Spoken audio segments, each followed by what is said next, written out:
to Super Families with Sue. I'm glad you could join me. My name is Sue Karoga.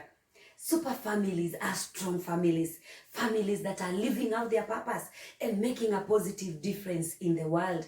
In this channel, we endeavor to empower ourselves so that we can strengthen our families and eventually transform them into super families with the help of God. Join me.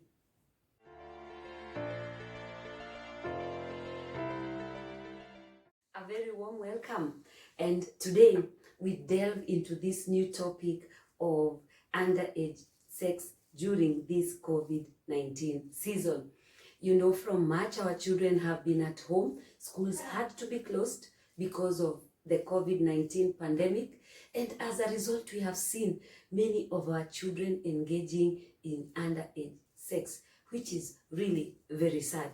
And you know, for us as human beings, you know, sexuality is something that is natural, something that is just a biological function.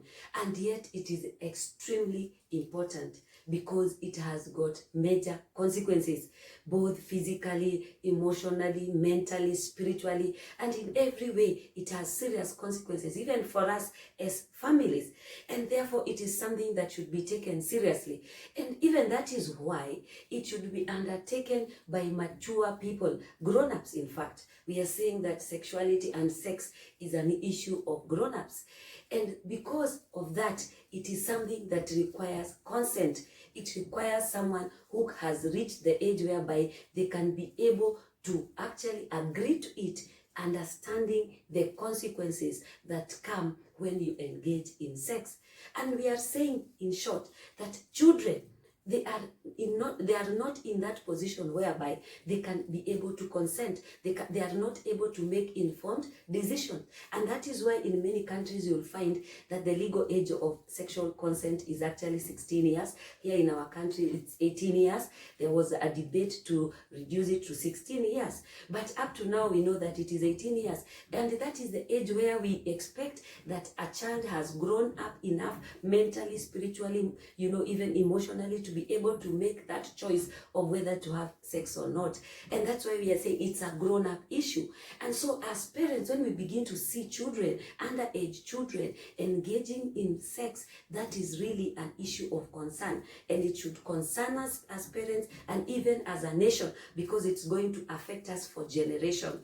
And children have been at home for a very long time, all the way from March.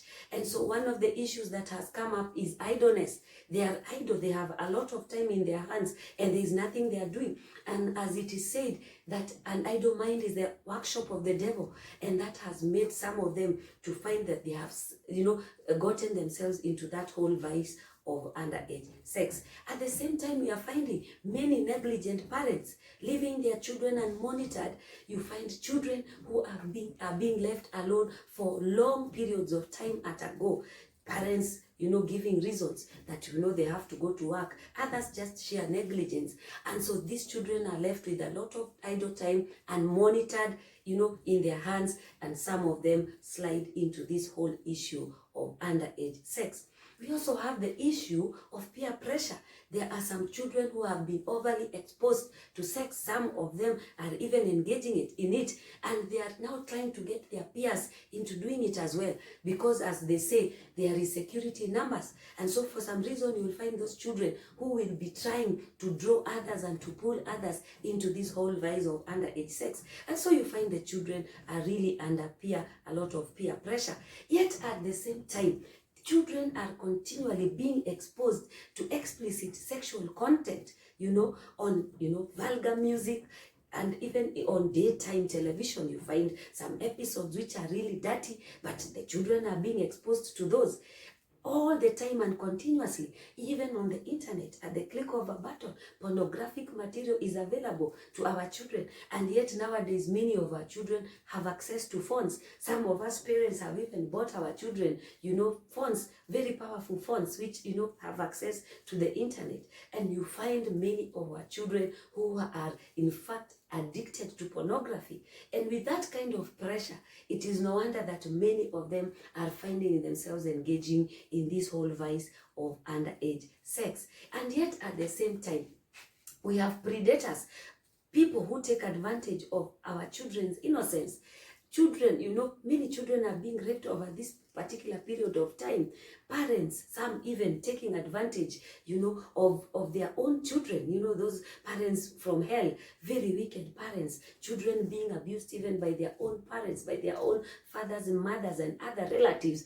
In fact, research shows that many times when children are abused, sexually abused, is by a non-adult, an adult who is known to them, and many times, in fact, a relative. And so these are really bad situations that our children are finding themselves in. And then there is this whole issue of alcohol and substance abuse that has come up, and sometimes even occasioned by parents. When bars and clubs were closed, we have seen many parents buying alcohol and beer and stocking it at home, and so many children have access to alcohol. Indeed, many children have started engaging in underage alcoholism, and you find those two things go together. When children are taking alcohol and beer, at the same time they will engage in underage sex, because you all know that alcohol and drugs, they remove inhibitions, and so you find many children even engaging in underage sex without even realizing it, because they were intoxicated, which is really a sad situation that has been occasioned by this COVID-19 season. And that's why I really agree with those people who have been saying that children are safer in school. And in fact, in the past, research has shown that schooling delays the age at which children actually begin engaging in sex, and early pregnancy, and even early marriage. And so it's true that as much as possible our children should be kept in school. At the same time, we are having parents who have locked their children at home, to protect them from COVID-19. Yet at home, these children are locked up, and at the same time, they are, exposed to a lot of explicit content in terms of music, in terms of videos and pornography. And as a result, we are seeing an increase, very, very sad, in incest. Children locked at home and engaging in incest. I happened to see a very, very sad video sometimes back in this season of a child who looked like about 8 years old, a girl who was busy showing the siblings, some very young kids, I think one was 4 and the other one looked like they were 5 years old, how to engage in sex at home, remember. And it looks like that was actually under, being done by a grown-up, perhaps these people who engage in child pornography, because the children were made to record the video of themselves engaging in those kind of activities. And it was very sad to observe that from what the kid was doing, the girl, it was clear that she was not, she was experienced, she had experience, she was not a novice in this. And so all this shows the things that are going on in our homes and the extent to which our children are getting exposed to an issue that should be an adult issue.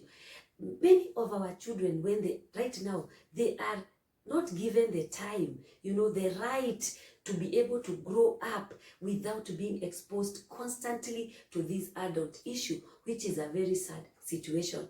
And that is why it calls for us as parents to rise up to the occasion. We say that knowledge is power, and especially when knowledge is applied, it is powerful.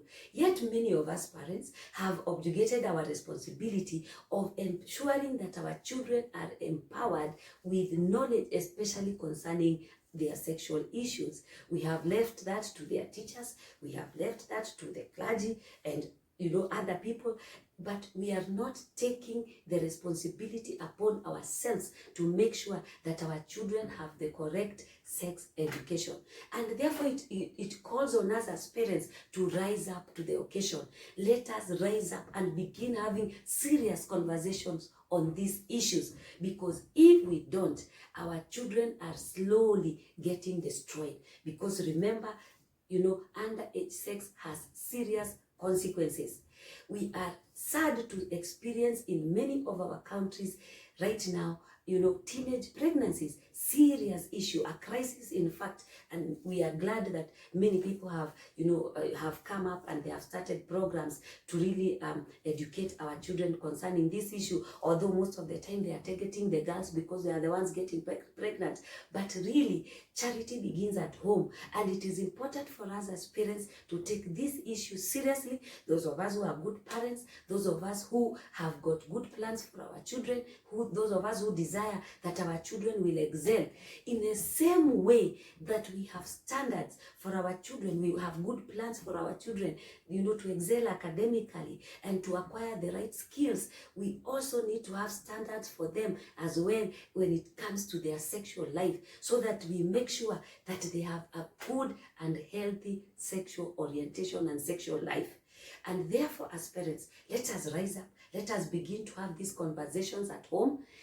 We should not wait until, for some time when we are going to have one big conversation about this whole issue. This is something that needs to start early, and then we constantly discuss this issue in our homes in very many setups, so that our children are empowered, so that they can make healthy decisions concerning, their sex issues, and so that they can avoid risky behavior when it comes to their sexual choices. So let us rise up to the occasion as parents, and that is why we have started this series, and we are going to be having these conversations about, our children and their sex issues. But for now, from me, that will be all. We will be discussing more going forward. Thank you for watching. Bye bye, and God bless you.